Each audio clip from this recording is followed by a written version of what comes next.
समझ गए कि आप पूछना क्या चाहती हैं। आप तो अंतर्यामी हैं। लगता है आप हमारी धरती पर घटने वाली घटनाओं से पीड़ित हो उठी हैं। हाँ पद्मनाभ, मैं बहुत दुखी हूँ। क्यों हो रहा है ये सब? क्यों मचा है ये हाहाकार? प्रेम बनाया था तो घृणा क्यों बनाई? जो हो रहा है, हो सकता है वो वही हो जो स्वयं विधाता ने लिखा हो। और अपना लिखा तो स्वयं विधाता भी नहीं मिटा सकते ना। हे महादेवी, हो सकता है कि यह मानव की परीक्षा हो, उसके कर्मों की परीक्षा हो। पर ऐसा संसार और ऐसा मानव आपने बनाया ही क्यों नारायण, जो आपकी बनाई धरती पर अंधेरा फैला रहा है?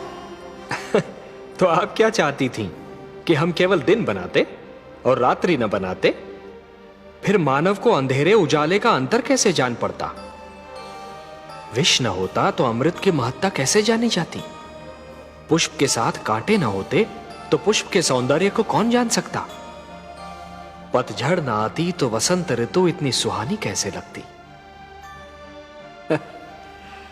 हमने मानव को बनाया है देवी।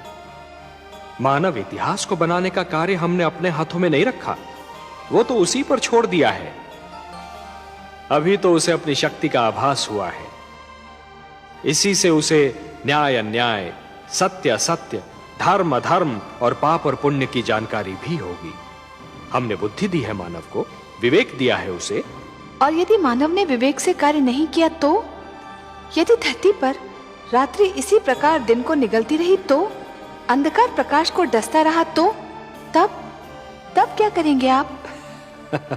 चिंता मत कीजिए देवी।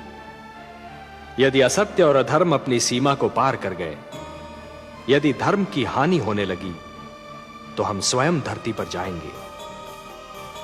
हम वचनबद्ध हैं। परित्राणाय साधूनाम विनाशाय च दुष्कृताम धर्म संस्थापनार्थाय संभवामि युगे युगे। अपनी लीला तो आप ही स्वयं जानते हैं पद्मनाभ। इस प्रकार आरंभ हुआ प्रकाश और अंधकार के युद्ध का इतिहास।